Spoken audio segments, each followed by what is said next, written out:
1 year after the Devourer War, Ambassador Cathara stood before the Galactic Council Assembly for the first time since requesting human aid. The Great Chamber looked the same as always, with representatives from 47 species arranged in concentric circles around the central speaking platform. But everything else had changed. She wore a new uniform that combined Zephyrian and human design elements. The fabric was traditional Zephyrian silk, but it incorporated human protective fibers that could stop energy weapons. On her collar was the symbol of the Human Defense Alliance, a circle of stars representing all member species. "Honorable representatives," she began, her voice carrying clearly through the chamber's acoustics. "I stand before you today as the Zephyrian delegate to the Human Defense Alliance. 12 months ago, I came to Nexus Station as a desperate refugee begging for help. Today, I represent a civilization that has not only survived but prospered beyond our greatest hopes." The chamber was unusually quiet. Many of the representatives had requested this special session to address what they called the human problem. The rapid expansion of the Alliance was making other species nervous. "The facts are simple," Cathara continued. "When my people faced extinction, we received meaningless sympathy from most of you. When we asked humans for help, they gave us everything we needed. The Devourer swarm that terrorized this galaxy for decades no longer exists. 6 million Zephyrian refugees have been safely resettled on 3 new worlds. Our military is stronger than it has ever been. Our technology has advanced by centuries." Ambassador Thresk of the Altarian Council raised his hand to speak. "Delegate Cathara, while we celebrate your people's survival, many of us are concerned about the broader implications. The Human Defense Alliance now controls significant military resources across multiple sectors. Some members of this council feel threatened by this concentration of power." Cathara smiled. "Ambassador Thresk, I seem to remember your government declining to provide military assistance when we needed it. You cited the risks involved. Are you now saying you regret that decision?" "We're saying that the current situation creates instability," the Centauran representative interjected. "The Alliance is essentially a military bloc under human leadership. It changes the balance of power in our region." "Yes, it does," said a new voice from the chamber entrance. All heads turned to see Admiral Harrison entering with Ambassador Chen and 3 other human officials. They had been invited to address the council, but their early arrival surprised everyone. "Admiral Harrison," the council speaker said formally, "you were scheduled to appear in the afternoon session." "Plans change," Harrison replied, walking to the central platform. "We received some urgent intelligence that affects this discussion." Admiral Harrison activated a holographic display that showed the galactic rim territories. Red markers indicated points of interest across a vast section of space. "Ladies, gentlemen, and honored representatives of various species," Harrison began. 3 days ago, our deep space monitoring stations detected massive energy signatures from the void sector. Something very large and very powerful has awakened after sleeping for thousands of years. The display zoomed in on a cluster of ancient structures orbiting a dead star. The readings showed power levels that dwarfed entire star fleets. "Our xenoarchaeology teams believe this is a harvester complex," Harrison continued. "Ancient machine intelligences that once consumed entire civilizations before going dormant. According to historical records, they're responsible for several mass extinction events in galactic history." The chamber erupted in worried murmurs. The harvesters were legendary nightmare stories that every species told their children. Most people believed they were myths. "How long before they reach inhabited space?" asked the Vorthan delegate. "Based on their current scanning patterns, approximately 8 months, Harrison replied. "They appear to be cataloging all technological civilizations in this spiral arm. When they finish their survey, they'll begin systematic harvesting operations." The council speaker looked pale. What kind of military response would be required to address this threat? "Everything," Admiral Harrison said simply. "Every ship, every weapon, every soldier in the galaxy." And even then, success would not be guaranteed. Ambassador Chen stepped forward. "The Human Defense Alliance is prepared to coordinate the defense effort. We have experience with extinction-level threats, and we have the logistics capabilities to manage a galaxy-wide military operation. Under human command." "Of course," the Altarian said suspiciously.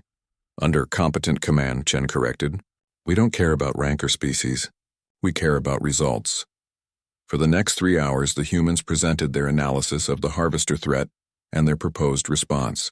The plan was staggering in scope. evacuation of frontier colonies, construction of massive defense platforms, development of new weapon technologies, and coordination of military forces from dozens of species. "This is exactly what we were afraid of," whispered the Centauran representative to his aide. "The humans are using this crisis to expand their control over galactic affairs." But other species were thinking differently. The Aquatic Federation delegate requested immediate alliance membership. The Crystalline Collective offered their entire industrial capacity to support the defense effort. Even some traditional rivals began discussing mutual defense agreements. As the day progressed, a line formed outside the human embassy on Nexus Station. Species that had maintained careful neutrality for centuries were suddenly interested in alliance protection. The humans evaluated each request carefully, but they accepted most applicants. Cathara found herself serving as an unofficial counselor to new alliance members. Her experience with human partnership made her valuable to species struggling to understand how the relationship worked. "They really don't want to conquer us?" asked the Harmony Collective's representative. "No," Cathara assured her. "They want competent allies. They'll share technology, provide military protection, and help with infrastructure development. In return, they expect loyalty, cooperation, and contribution to mutual defense." "What if we change our minds later?" "Then you leave," Cathara said simply. 3 species have already withdrawn from the alliance. The humans didn't stop them or punish them. They just said goodbye and remained open to future cooperation. Within 6 months, the Human Defense Alliance had grown to include 31 species. The transformation was remarkable not just in size but in capability. Alliance worlds shared technology freely, creating hybrid innovations that none of them could have developed alone. Trade flowed efficiently through protected space lanes. Scientific research accelerated as different species contributed their unique perspectives. Most importantly, the Alliance was ready when the Harvesters finally moved. The war lasted 2 years and involved every major civilization in the galaxy. The humans served as overall coordinators, but each species contributed according to their strengths. Zephyrian energy weapons were combined with human kinetic systems. Crystalline computer networks provided tactical coordination. Aquatic Federation underwater cities served as secure command centers. The final battle took place at the galactic core, where the last Harvester complex had retreated. A combined fleet of 12,000 ships from 47 species surrounded the ancient machines and destroyed them in a coordinated assault that lasted 3 days. When it was over, the galaxy was quiet. Cathara stood on the observation deck of the Alliance flagship and watched the debris field where the Harvesters had made their last stand. Admiral Harrison joined her at the viewing window. "It's finished," Harrison said quietly. "The galaxy is safe. For now," Cathara replied. "There will be other threats. There always are. And we'll face them together," Harrison said. "That's what we do now." Cathara nodded, thinking about how much had changed since that desperate day when she first asked humans for help. She had expected a token gesture. Instead, she had received a complete transformation of galactic civilization. "Admiral," she said, "I have a confession to make.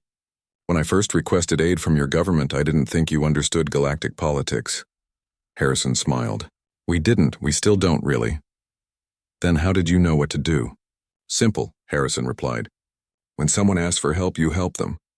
When someone needs protection, you protect them. When someone is in danger, you save them. It's not complicated." Cathara looked out at the stars where Alliance patrol ships were beginning to establish regular patrol routes. The galaxy was safer now than it had been in thousands of years. Not because of superior technology or overwhelming force, but because someone had finally taken the concept of mutual aid seriously. The humans had kept their promise. When asked for help, they had given everything necessary to solve the problem. And in doing so, they had created something entirely new, a galactic community based on genuine cooperation rather than symbolic gestures. As the flagship began its journey back to Alliance space, Cathara realized that her species' desperate plea had changed far more than anyone could have imagined. They hadn't just saved the Zephyrians.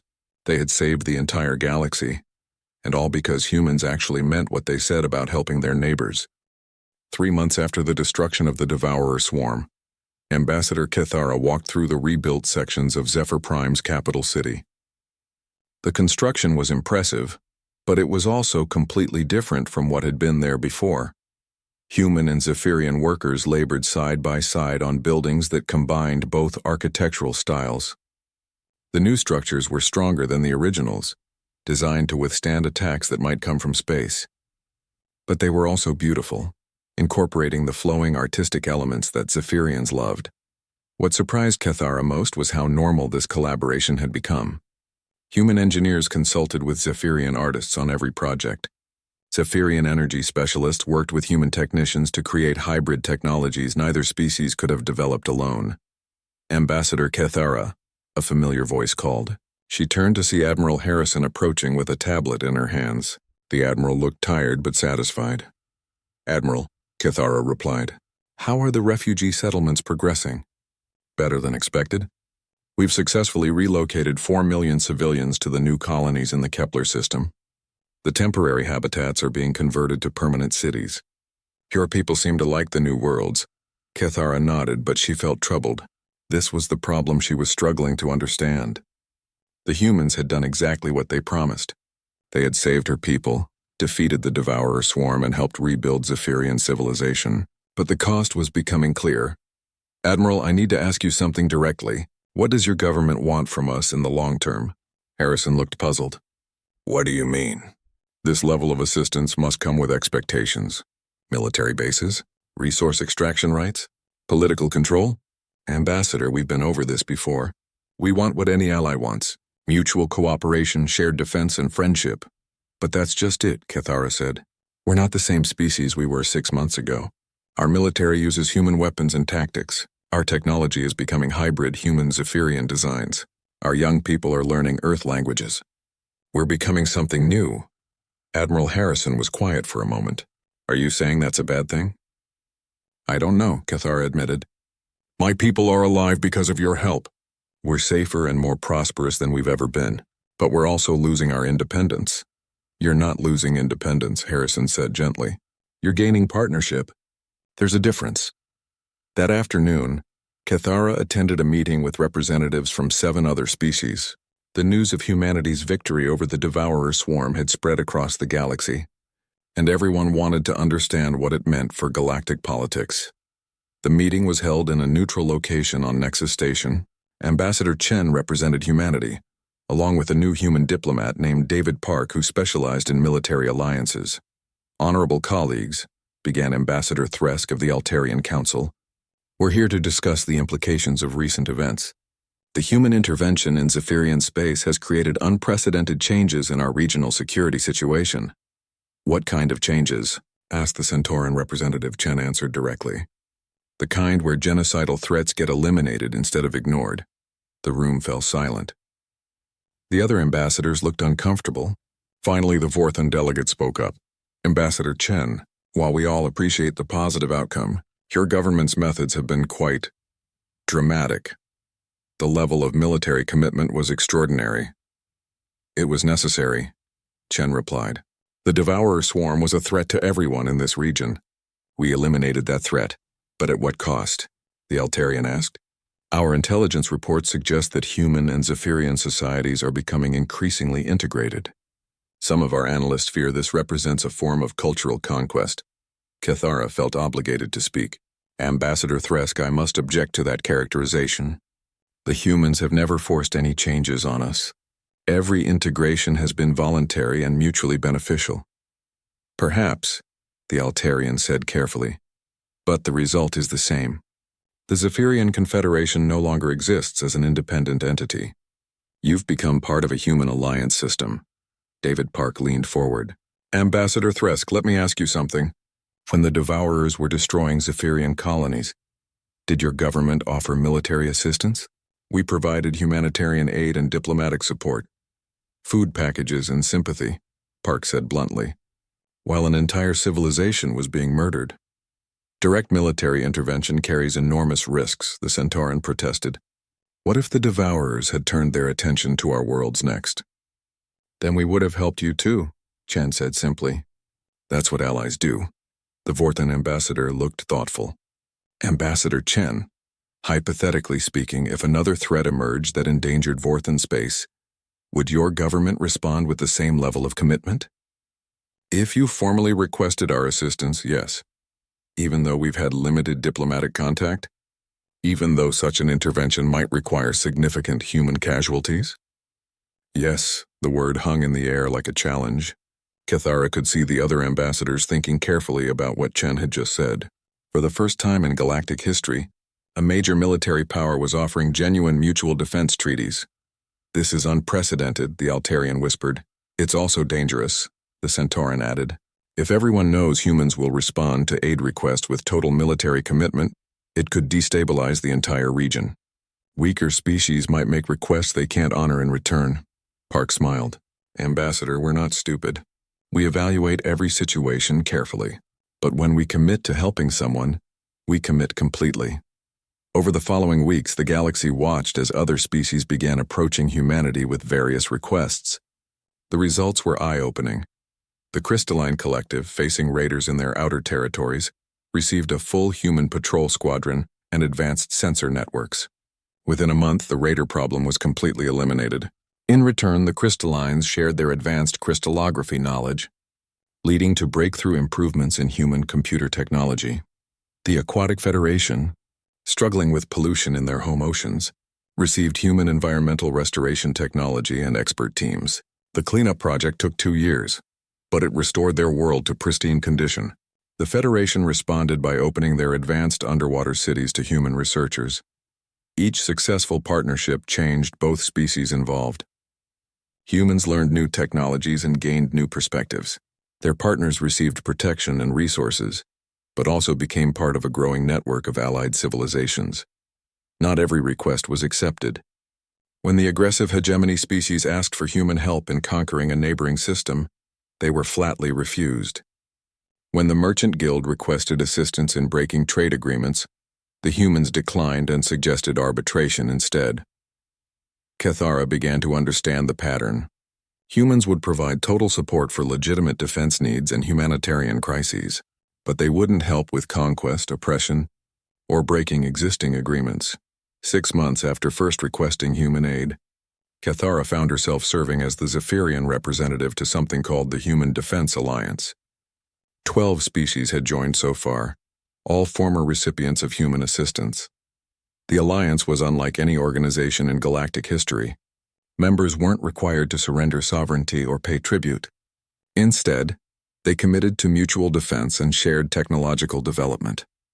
Human military doctrine was taught to all member species, but each civilization maintained its own cultural identity. As Cathara reviewed the Alliance Charter, she realized something important. Her species hadn't lost their independence. They had gained something much more valuable, real security in a dangerous galaxy. But she also understood that this was only the beginning. Word was spreading that humans actually meant what they said about helping their allies. More and more species were beginning to consider what that might mean for their own futures. The old system of symbolic aid and empty promises was dying. In its place, something new was being born, a galaxy where asking for help actually meant getting it. General Vorthak stood on the command bridge of the Zephyrian flagship Stellar Wind and watched something he had never seen before. Human ships were arriving in his home system by the dozens, and they were unlike anything in his military experience. The humans had kept their promise. 47 hours after Admiral Harrison's meeting on Nexus Station, the first human vessels dropped out of hyperspace near Zephyr Prime. But what amazed Vorthak wasn't just their speed, it was their organization. General, his communications officer called out, "The human admiral is requesting a direct link. Put her through." Admiral Harrison's image appeared on the main screen. Behind her, Vorthak could see the busy bridge of a human warship. Officers moved with quick efficiency, and multiple screens showed tactical data from across the star system. "General Vorthak," Harrison said. "I'm Admiral Sarah Harrison, commanding the Human Third Fleet. We're here to help. I need a complete briefing on your defensive positions and civilian population centers. Admiral, with respect, I should warn you about what you're facing. The Devourer swarm has destroyed civilizations much older than yours. Their bioships regenerate damage and adapt to weapons fire. They learn from every battle." Harrison nodded seriously. "We've studied the data your ambassador provided. We have some ideas about how to handle them. But first, let's focus on protecting your people." Over the next 6 hours, Vorthak watched the humans work with incredible efficiency. They didn't just park their ships in orbit and wait for orders. They immediately began setting up what they called the defensive infrastructure. Human engineering ships deployed automated defense, platforms around Zephyr Prime. Medical vessels established field hospitals on the planet's surface. Transport ships began evacuating civilians from the outer cities to underground shelters that human construction teams had somehow built in less than a day. How did they do this so quickly? Vorthak asked his aide. Sir, they brought everything with them. The transport ships were already loaded with shelter components, medical supplies, and food rations. It's like they planned for this exact situation. What impressed Vorthak most was how the humans treated his people. They didn't act like conquerors or superior beings. Human officers worked alongside Zephyrian military leaders as equals. Human medics treated Zephyrian civilians with the same care they would show their own families. Commander Lisa Jackson, captain of the human destroyer Defiant, joined Vorthak on his bridge to coordinate defensive positions. She was young for such an important command, but she spoke with the confidence of someone who had seen many battles. General, she said, studying the tactical displays, your energy weapons are impressive, but they're not effective against Devourer bioarmor. We're going to try a different approach. What do you mean? Kinetic weapons. Old-fashioned projectiles fired at high velocity.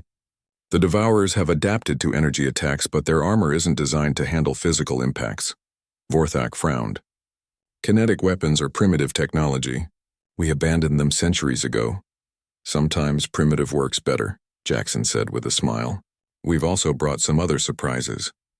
The first test of human tactics came 3 days later, when Devourer scouts entered the outer system.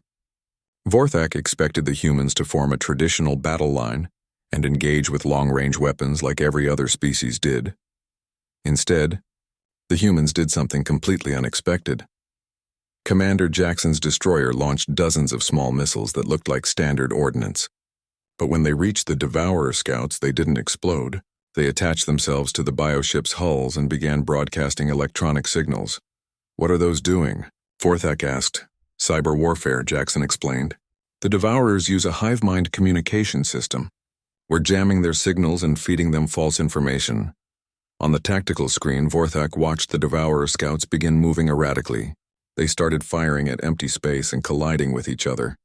Within minutes, 3 of the bioships had destroyed themselves in confusion. Incredible, Vorthak whispered. No one has ever disrupted their communications before.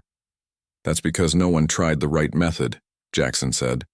You can't jam a biological signal with energy weapons. You need to understand how their brains work. The remaining Devourer scouts retreated, but they carried the cyber viruses back to the main swarm. Within hours, reports came in of chaos spreading through the entire Devourer fleet. Ships were breaking formation, attacking each other and flying into asteroids. But the humans weren't finished. While the Devourers struggled with communication problems, human strike teams launched boarding attacks on their larger ships. This was something no species had ever attempted before. You're sending people inside those things? Vorthak asked in horror. Marines with special equipment, Admiral Harrison explained over the communication link. The bioships are vulnerable from the inside. Their external armor means nothing if you can plant explosives in their nerve centers. Vorthak watched the tactical feeds as human soldiers fought their way through the twisted corridors of Devourer ships. They wore heavy armor and carried weapons that fired explosive rounds. More importantly, they moved with terrifying determination. The humans didn't fight like any species Vorthak had studied. They adapted their tactics constantly, used every available resource, and never retreated even when facing overwhelming odds. When their energy weapons proved ineffective, they switched to kinetic projectiles. When kinetic weapons weren't enough, they used boarding parties. When boarding parties couldn't reach their targets, they rammed damaged human ships into Devourer vessels. This is insane, one of Vorthak's officers said. They're treating this like total war. Because it is total war, Vorthak replied, beginning to understand. They're not trying to win a battle. They're trying to eliminate the entire threat. The turning point came when human scientists analyzed captured Devourer biomatter and developed what they called anti-hive weapons. These were devices that could sever the mental connections between individual Devourers and their collective consciousness. When the weapons were deployed, something unprecedented happened. Devourer ships stopped moving in coordination. Individual creatures began acting on their own, often in ways that contradicted the hive mind's commands. Some devourers even turned against their own ships. "The hive mind is breaking apart," Admiral Harrison reported. "We're seeing mass confusion across their entire fleet." Within a week, the devourer swarm that had terrorized the galaxy for decades was retreating in complete disarray. But the humans didn't let them escape. They pursued the fleeing bioships across 3 star systems, destroying every last one. Vorthak stood on his bridge watching the tactical display as the final devourer vessel exploded in silent fire. For the first time in months, the threat indicators on his screen showed green across all sectors. "It's over," he said quietly. Commander Jackson, who had become something of a friend over the past week, smiled tiredly. "This part is over. Now comes the hard work." "What do you mean?" "Reconstruction. Refugee resettlement. Rebuilding your colonies. Making sure something like this never happens again." Vorthak stared at her. "You're staying?" "Of course we're staying." "You're our allies now. We don't abandon our allies." As Vorthak looked at the human ships maintaining protective positions around his homeworld, he realized something fundamental had changed in the galaxy. The humans hadn't just defeated the devourer swarm. They had demonstrated a completely different approach to warfare and diplomacy. When other species asked for help, they received tokens and sympathy. When someone asked humans for help, they received total commitment until the problem was completely solved. The galaxy would never be the same. Kithara woke up to the sound of her communication device beeping urgently. She had only been asleep for 4 hours, but the bright red light meant an emergency message from home. Her hand shook as she activated the screen. The face of General Vorthak appeared, his usually calm expression replaced by panic. "Ambassador, something incredible is happening. Human ships are arriving in our space. Dozens of them." "What?" Kithara sat up quickly. "That's impossible. I only met with them yesterday." "I'm sending you the scanner data now," the general said. "These aren't small ships either. We're detecting battlecruisers, carriers, and support vessels. They're requesting permission to establish what they call forward operating bases in 3 of our star systems." Kithara looked at the data on her screen. The numbers didn't make sense. Human fleets were spread across multiple sectors, all moving towards Zephyrian space. This was the largest military mobilization she had ever seen. "General, are you certain these are human ships? Could this be some kind of mistake?" "We've confirmed it multiple times. They're broadcasting human identification codes and speaking in Earth languages." "Ambassador, what exactly did you tell them?" Before Kithara could answer, her door chimed. She quickly put on her robes and opened it to find Ambassador Chen standing in the hallway with 2 humans in military uniforms. "Good morning, Ambassador," Chen said with a smile. "I hope we didn't wake you. This is Admiral Sarah Harrison and Colonel James Mitchell. They have some questions about the tactical situation." Admiral Harrison stepped forward. She was a tall woman with short gray hair and intense blue eyes. Her uniform was covered with medals and rank insignia. She looked like someone who had seen many battles. "Ambassador Kithara," the Admiral said, "we need to move quickly. Our advanced scouts report that the devourer swarm will reach your outer colonies within 2 weeks. We need detailed star charts, population data, and defensive positions for every Zephyrian world." Kithara felt dizzy. "Admiral, I think there may be some misunderstanding. When I requested aid, I was following standard diplomatic protocol. Usually such requests result in small symbolic gestures, not military intervention." The 3 humans looked at each other with confused expressions. Colonel Mitchell spoke up. "Ma'am, you said your people were facing extinction. We don't consider genocide a symbolic problem. But surely your government needs time to debate this decision. Congressional approval? Popular support?" Admiral Harrison shook her head. "Ambassador, when someone asks for help against an enemy that's committing mass murder, there's nothing to debate.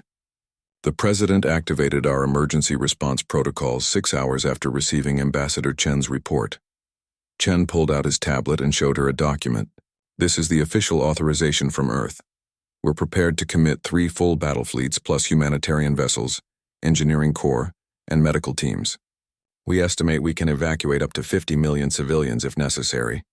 Kithara sat down heavily in her chair. The numbers were staggering. The entire Galactic Defense Council had fewer ships than what the humans were offering. "I don't understand," she whispered. "Why would you risk so much for a species you barely know?" Because you asked us to, Chen said simply. And because it's the right thing to do. A new voice interrupted them. Excuse me, Ambassador Chen. It was the communication system from the hallway. You have urgent messages from the Altarian Council, the Centauran Republic, and the Vorthan Empire. They're requesting immediate meetings. Admiral Harrison smiled grimly. Word travels fast on Nexus Station. Within an hour, representatives from 6 different species had gathered in the main conference room. Kethara sat next to the humans, still trying to process what was happening. The other diplomats looked worried and confused. Ambassador Thresk of the Altarian Council spoke first. His voice was high and nervous. Honored colleagues, we have received disturbing reports about massive human fleet movements. Surely this is some kind of misunderstanding. No misunderstanding, Admiral Harrison replied calmly. The Zephyrians requested assistance against the Devourer swarm. We're providing it. But this level of response is completely unprecedented, said the Centauran representative. Aid requests are ceremonial in nature. They're not meant to trigger actual military action. Chen looked genuinely puzzled. I'm sorry, but I don't understand. If aid requests are just ceremonies, why make them at all? The room fell silent. The other ambassadors exchanged uncomfortable glances. Finally, the Vorthan delegate cleared his throat. Ambassador Chen, galactic politics operates on subtle principles. When a species requests aid, they're really asking for moral support and small symbolic gifts. This demonstrates goodwill without creating dangerous obligations. That's the stupidest thing I've ever heard, Colonel Mitchell said bluntly. The other diplomats gasped at his directness. Admiral Harrison leaned forward. Let me make sure I understand this correctly. The Zephyrians came to you asking for help against an enemy that's about to wipe them out, and you gave them medical supplies and good wishes? It's not that simple, the Altarian protested. Direct military intervention carries enormous risks. The Devourer swarm might turn their attention to us next. Exactly why we need to stop them now, Admiral Harrison said. Before they get any stronger, the Centauran ambassador looked worried. Admiral, your government may not fully understand the implications of this action. The Devourer swarm has never been defeated. They've consumed 17 civilizations over the past century. Military experts believe they're unstoppable. Then the military experts were wrong, Admiral Harrison replied. We've studied the data Ambassador Kethara provided.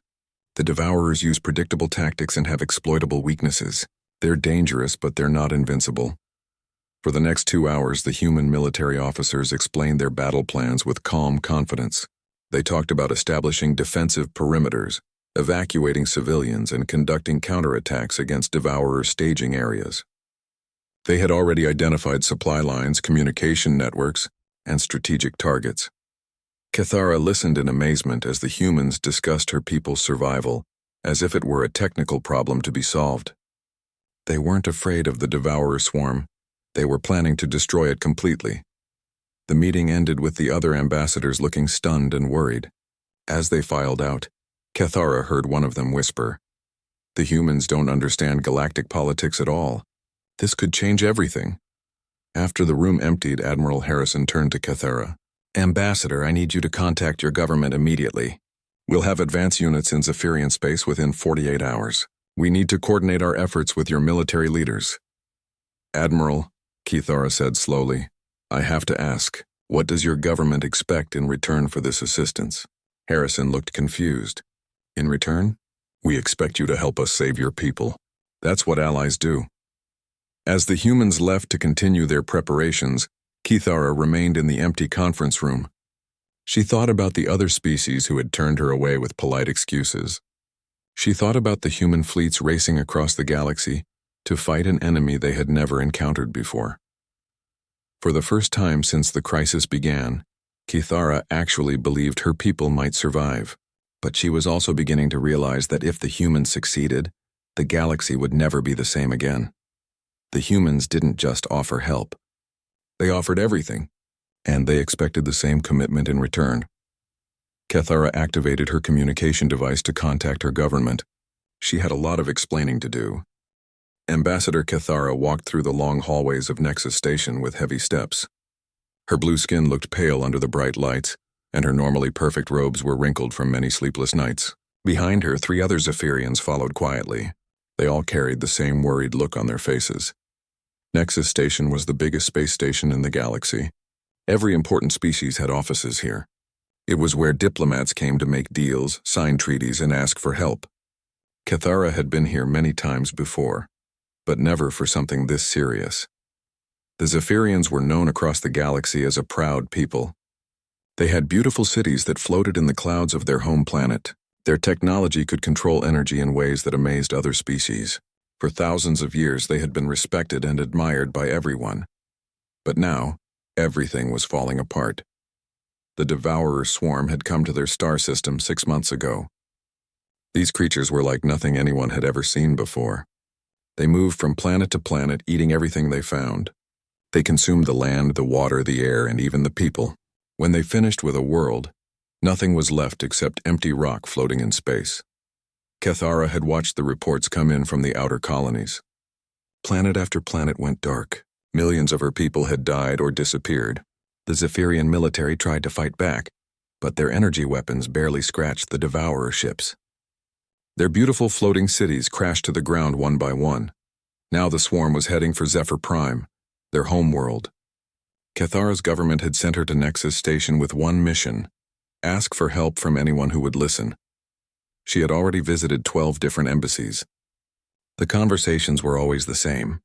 The ambassadors would listen politely, shake their heads sadly, and promise to consider the matter. Some offered small gifts of medical supplies or food. Others said they would mention the problem to their governments. But everyone knew these were just empty words. This was how galactic politics worked. When someone asked for help, you made a nice speech and gave them something small to make yourself look good. Real help was dangerous. It meant risking your own people and ships. No one wanted to fight the Devourer swarm directly. The human embassy was at the end of a quiet corridor. Cathara had saved it for last because she didn't expect much from them. Humans were new to galactic politics. They had only joined the community 20 years ago. Most species thought they were too young and inexperienced to matter, but Cathara was desperate. She had to try every option, even if it seemed hopeless. The human embassy was smaller than the others, but it was clean and well organized. A young human woman at the front desk smiled when they entered. Her name tag said Sarah in several different languages. "Ambassador Cathara," Sarah said warmly. "We've been expecting you. Ambassador Chen is ready to meet with you right away." This surprised Cathara. Most embassies made her wait for hours or even days. She followed Sarah down a short hallway to a simple office. The walls were covered with pictures of Earth and its colonies. Behind a metal desk sat a middle-aged human man with kind eyes and gray hair. "Ambassador Chen Wei," he said, standing up to shake her hand. "Please sit down. Can we offer you anything to drink?" Cathara accepted a cup of tea and began her prepared speech. She had given it so many times that the words came automatically. "Honored Ambassador," she said, "I come before you today to request aid from the human government. The Zephyrian people face a terrible threat from the Devourer swarm. We humbly ask for any assistance you might be able to provide." She expected Chen to nod politely and give her the usual response. Instead, he leaned forward and asked, "How many people live on Zephyr Prime?" The question caught her off guard. About 400 million. "And how many ships do you have available for evacuation?" "Evacuation?" Cathara blinked. "We have perhaps 2,000 civilian transports, but they're not designed for long journeys." Chen was writing everything down on a tablet. "What about your military vessels? How many can carry non-combatants?" I'm not sure I understand why you need this information." "We need to know how many people we're dealing with," Chen said simply. "If we're going to help, we need to understand the full scope of the problem." Cathara felt confused. Other ambassadors had asked about the Devourer swarm's technology or their own strategic value to potential allies. No one had asked about saving civilians. "Tell me about the Devourer swarm," Chen continued. "How do they attack? What kind of ships do they use? Do they communicate with other species?" For the next 2 hours, Chen asked hundreds of detailed questions. He wanted to know about Zephyrian population centers, food production, industrial capacity, and defensive positions. He asked about the swarm's tactics, their biology, and their technology. A human military officer joined them and asked even more technical questions about ship designs and weapon systems. Cathara answered as best she could, but she felt more confused with every question. This was not how diplomatic meetings usually went. Where were the careful words and vague promises? Where were the discussions about what the Zephyrians could offer in return? Finally, Chen put down his tablet and looked directly at her. Ambassador Cathara, I want to be clear about something. When you say you're requesting aid, do you mean you want the human government to help save your people? Yes, she said slowly. But I understand that any assistance would be symbolic. Even small gestures would be appreciated by my government. Chen frowned. Symbolic? Ambassador, your people are about to be wiped out by an enemy they can't defeat. This isn't a symbolic problem. It needs a real solution. Of course, but surely you understand the practical limitations. No, I don't. Chen interrupted gently. You came here asking for help. If we agree to help, we're going to actually help. That means doing whatever it takes to solve the problem. Cathara stared at him. In all her years as a diplomat, no one had ever talked like this. She wondered if humans simply didn't understand how these things worked. I will need to contact my government immediately, Chen said, standing up. Can you stay on Nexus Station for a few days while we review the situation? Yes, but Ambassador Chen, I should warn you that 11 other species have already declined to provide meaningful assistance. The Devourer swarm is considered too dangerous to fight directly. Chen smiled for the first time during their meeting. Ambassador, I think you'll find that humans have a different approach to these matters. We'll be in touch very soon. As Cathara left the embassy, she felt a strange mixture of hope and worry. The humans had taken her request seriously in a way that surprised her, but she also suspected they didn't fully understand what they were getting into. The Devourer swarm had destroyed civilizations much older and more powerful than humanity. Still, as she walked back to her quarters, Cathara allowed herself to feel a tiny spark of hope. For the first time in months, someone had listened to her plea and promised real action. She just hoped the humans knew what they were doing.